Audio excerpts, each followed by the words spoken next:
In the very heart of the largest desert on earth, a green scar endures, refusing to fade.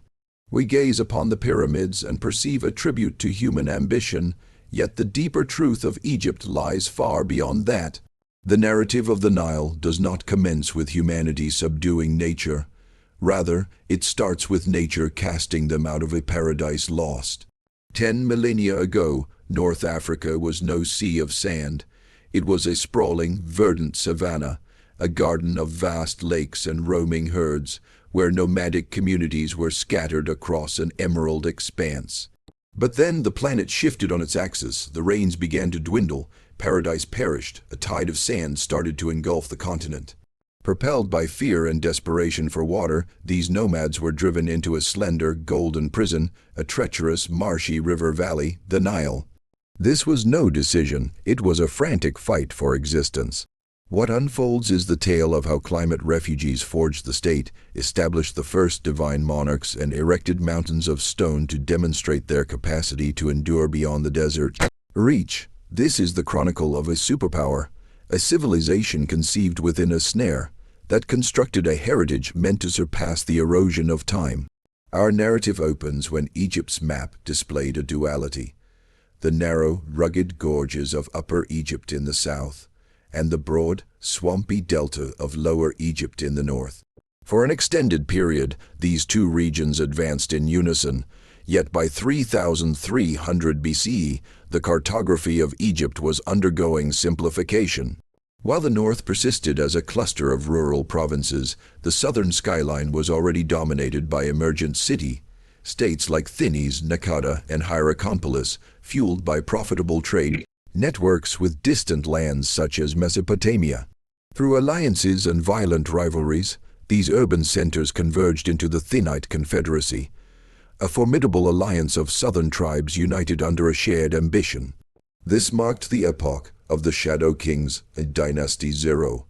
Leaders began to etch their names into history as sovereign rulers. Their fortifications could no longer confine their aspirations. They craved additional territory, greater riches, and tighter dominion. The warrior kings of Thinis shifted their focus toward the gateway to the Mediterranean, the Delta. The culture of the south started to absorb the north. Strongholds emerged where fields once lay. The age of the god king was poised to be inscribed by a single figure, Narmer. He stands as the link between a mosaic of feuding tribes and the genesis of the inaugural nation-state. Egypt's unification was hammered out through conquest, immortalized by a monument to sheer victory, the Narmer Palette. Unearthed amidst the ruins of Hierakonpolis, the Narmer Palette is the world's premier artifact of political propaganda. On one face, Narmer lifts a mace to subdue a kneeling adversary. On the reverse, he strides past rows of his defeated foes. The proclamation was unequivocal. The merging of the two lands was achieved through relentless conquest. The entwined mythical creatures carved on the stone symbolize a newly imposed harmony. The red crown of the north and the white crown of the south were now fused as one. To cement this conquest, Narmer established a new capital at the confluence of the valley and the delta, Memphis. Known as the White Walls, it functioned as a stopper in a bottle. From this strategic vantage, the first pharaoh could oversee every kernel of wheat and every living soul passing between the north and the south. The enclosure was sealed. Military victory is a crude tool. To govern such a multitude, the kings required a transformation of thought, mat. This was not merely a legal code. It was the divine embodiment of truth, justice, and cosmic equilibrium.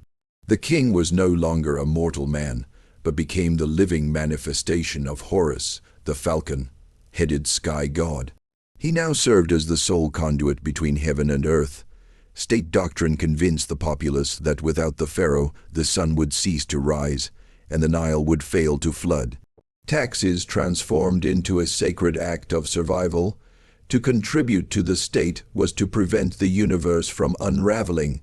To administer this divine apparatus, the gods needed accountants. Thus emerged the scribe, an elite bureaucracy that deployed the world's first taxation system, the following of Horus. By utilizing nilometers to gauge the river's rhythm, they could forecast harvest before a single seed was sown. If the waters swelled, taxes increased. If the river faltered, the king reduced the burden to stave off rebellion. Grain surpluses that once remained in local villages were now channeled into royal granaries, forming a national safety net. By sustaining his people through famine, the pharaoh validated his celestial status. With a populace nourished, regulated, and spiritually bound to their leader, the Egyptian apparatus was finally primed for the most monumental architectural feat in human history, the pyramids. Around 2600 BCE, Egypt entered its inaugural golden epoch, the Old Kingdom. This was the instant when the Egyptian state tested the extreme boundaries of human capability. The shift from mud, brick to stone was not merely an aesthetic preference, it was a proclamation of war against time. Under Pharaoh Djoser, the undertaking fell to his vizier Imhotep, a visionary who acted as the king's deputy, overseeing every decree and every block of stone. Imhotep conceived the Saqqara complex by reimagining the traditional flat-topped tombs of the ancestors, the mastaba. By piling these monumental tiers one upon another, he gave rise to the Step Pyramid, the world's inaugural monumental stone edifice.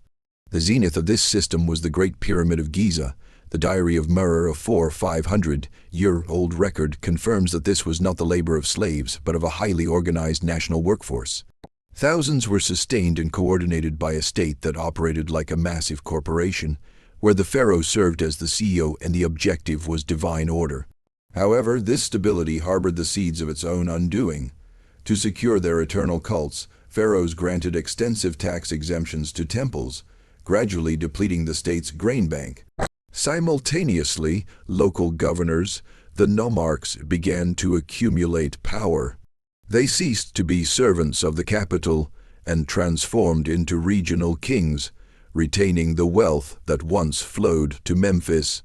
The final blow descended from the heavens at the close of Pepi Roman 290-year reign. A global climate catastrophe known as the 4-2 event struck. The rains over Ethiopia ceased, and the Nile failed for decades. The irrigation networks became burial grounds, and with the royal granaries already compromised by corruption, famine swept through the valley. When the flood perished, so too did the pharaoh's divinity.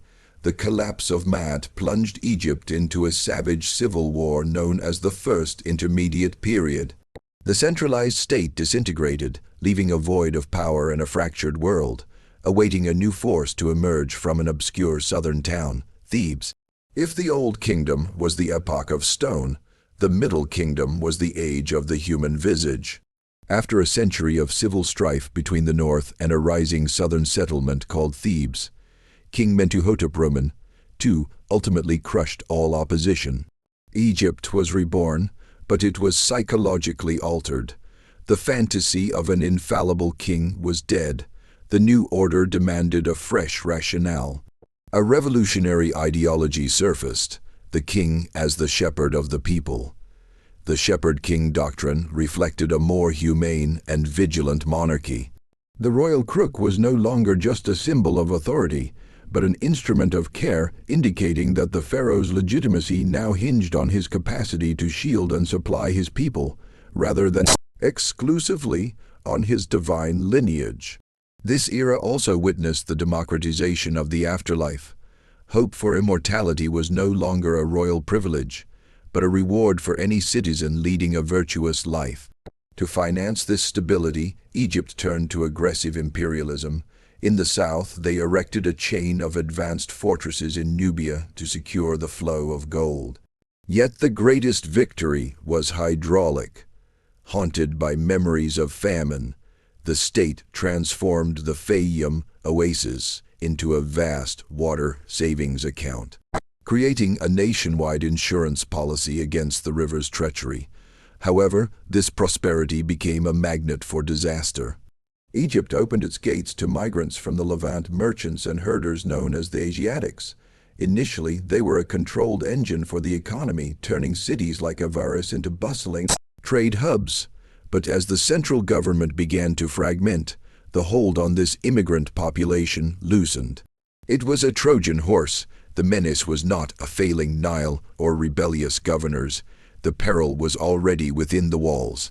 These shepherds were becoming masters, wielding technologies the Egyptians had never encountered, weapons that would soon turn the hunters into the hunted. The stability of the Middle Kingdom did not shatter because of the Nile, it shattered because the borders faltered. For the first time, Egypt was conquered. The Hyksos, rulers of foreign lands, infiltrated the delta and usurped the throne. To the native Egyptians in the south, this was not merely a shift in leadership, it was the advent of chaos. The Hyksos brought a technological apocalypse. While Egypt still fought on foot with copper, the invaders deployed the chariot and the composite bow. Egypt was compelled to evolve or perish. The conflict turned personal when the Theban king Akhenaten was executed on the front lines, his skull crushed by Asiatic axes. Yet his death ignited a fury. His successor, Ahmose I, mastered the enemy's own weapons, expelled the Hyksos from Avaris, and pursued them into Palestine. The gates were sealed, but the Egyptian psyche had shifted forever. The desert was no longer a shield, it was a highway for invaders. To survive, Egypt had to control the lands where threats originated. This was the birth of the new kingdom. The pharaoh was no longer just a shepherd, he was a professional general. Egypt converted its society into a permanent war machine, marching north into Syria and south into Nubia to establish a buffer zone. At this pinnacle of power, two titans defined the era. Hatshepsut chose wealth over war, reopening trade routes to the land of Punt and flooding Egypt with exotic gold and myrrh. But her successor, Thutmose III, the Napoleon of Egypt, brought the sword. Through 17 relentless campaigns, including the tactical victory at Megiddo, he expanded the empire's borders from the Euphrates to the deep south. Egypt was now the undisputed superpower of the Mediterranean. Yet this openness to the world brought more than wealth. It introduced dangerous new ideas that would precipitate the strangest revolution in human history. Under the Sun King, Amenhotep III, Egypt reached its geopolitical zenith. Gold was so abundant it was said to be as common as dust. But this wealth created a state within a state, the priesthood of Ammon. They controlled so much land and treasure that they began to rival the pharaoh's own authority. The counterattack came from his son Akhenaten, his religious revolution replacing the old gods with the solar disk. The Aten was a calculated political strike to dismantle the priesthood's power. He built a new capital in the desert and seized the temple's wealth. But while Akhenaten focused on theology, the empire began to fray. Vassals in Syria were swallowed by the rising Hittite Empire, and the king's isolation left Egypt vulnerable. After Akhenaten's death, the experiment collapsed. The boy, King Tutankhamun, was compelled to restore the old gods, and the military eventually seized the throne. This gave rise to the Ramesside dynasty, a line of generals obsessed with restoring Egypt's military prestige. The peak of this era was Ramses II, the Great. He faced the Hittites at the Battle of Kadesh, the largest chariot battle in history. The thundering collision of thousands of war machines ended in a stalemate, leading to the world's first recorded international peace treaty. Ramses II spent the rest of his 66-year reign building megalomaniac monuments, like Abu Simbel, to project a power that was becoming increasingly rigid. Beneath the surface, the machine was stalling. The temples again owned a third of the land, the army depended on foreign mercenaries, and the bureaucracy was bloated. While Egypt celebrated its glory, the world outside was changing. A wave of droughts and migrants was about to shatter the Bronze Age, and Egypt was on a collision course with the greatest catastrophe of the ancient world. As the second millennium BC ended, the world around Egypt disintegrated. The Bronze Age collapse, a perfect storm of drought and famine, toppled every major power in the Mediterranean. Egypt was the only superpower to survive the storm, but the cost would ensure it never regained its former glory. The threat came from the waves, a mysterious confederation of invaders known as the Sea Peoples. Pharaoh Ramses III fought the last great defensive stand in pharaonic history, ambushing their fleet in the delta's narrow canals. Egypt won, but it was a Piahic victory. The war emptied the treasury and international trade. The state's lifeblood lay in ashes. For the first time, the system of Maat failed. In the village of Deir el-Medina, Hungry Tomb, builders organized the first recorded strike in history. By the 20th dynasty, royal authority evaporated. The high priest of Ammon controlled more land and wealth than the pharaoh, shattering the country into the third intermediate period. As Egypt tore itself apart, a new power rose from the south, the kingdom of Kush. These Nubian kings saw themselves as the true guardians of Egyptian tradition. The Black Pharaohs of the 25th dynasty launched a holy war to save Egypt, reunifying the land and sparking a cultural renaissance. But this rebirth attracted a new, brutal predator, the Neo-Assyrian Empire. This was a technological execution. While Egypt relied on bronze, the Assyrians fought with the cold efficiency of iron. In 663 BCE, the unthinkable happened. The Assyrians sacked the holy city of Thebes, dragging away its sacred obelisks as trophies. The Kushites were driven south, and Egypt was left in ruins, ruled by foreign puppets. The era of absolute autonomy was over. Egypt was entering its late period, a sunset age where survival would depend not on its own strength, but on the dangerous skill of negotiating with the rising empires of the world. The sack of Thebes wasn't the end. In a final display of resilience, Egypt reinvented itself under the Sate kings. Pharaoh Psamtik I realized that to survive he needed to embrace the world. He hired Greek and Carian mercenaries, bronze-clad hoplites, to unify the land. This reopened Egypt to the Mediterranean, injecting silver and trade into a resurgent economy. This Sate renaissance was fueled by a powerful nostalgia. Artists and priests deliberately copied the styles and spells of the pyramid builders from 2000 years prior. It was a political shield. By reviving the forms of their glorious ancestors, the Sate pharaohs were claiming the legitimacy of the gods, dressing a modern, multicultural state in the sacred robe of the past. But the geopolitical tides were shifting. In 525 BCE, the Persian Empire arrived. At the Battle of Pelusium, Egypt was defeated and turned into a satrapy, a mere province of a Persian world. Egypt became a breadbasket for Persepolis. Its wealth drained to fuel a foreign throne. The Egyptian spirit made one final stand. In 404 BC, a successful rebellion launched a 60-year window of independence under the 30th dynasty. The last native pharaohs, like Nectanebo II, began a frantic program of temple building and fortification, racing against time. They used the cult of sacred animals as fierce markers of national identity against the rising eastern tide. In 343 BC, the nightmare returned. A massive Persian invasion shattered the delta's defenses, and Nectanebo II fled south into Nubia. He was the last native Egyptian to ever rule the Nile. When Alexander the Great arrived a decade later, he was welcomed as a liberator, not a conqueror. He was crowned pharaoh, but the existential cost was absolute. For the next 2,000 years, the Nile would be ruled by foreigners.